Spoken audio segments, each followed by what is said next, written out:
Scheduling in Microsoft Project involves defining tasks, setting their durations, and establishing dependencies to create a project timeline. Here's how to do it. Start a new project. Open Microsoft Project. Create a new project by selecting Blank Project. Set start date. Go to Project, Project Information, and enter your project start date. Define tasks. Add tasks. In the Gantt chart view, enter all the tasks required to complete the project in the task name column. Set durations. Specify the time each task will take in the duration column.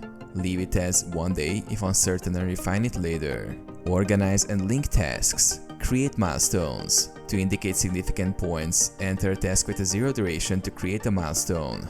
Set dependencies. Link tasks to establish dependencies. Select the tasks, right-click and choose Link Tasks. This creates finish to start relationships by default. Assign constraints and deadlines. Add constraints. If a task must start or finish by a certain date, right-click on the task, go to Task Information and set constraints. Set deadlines. Right-click a task, choose Task Information, and set a deadline in the Advanced tab.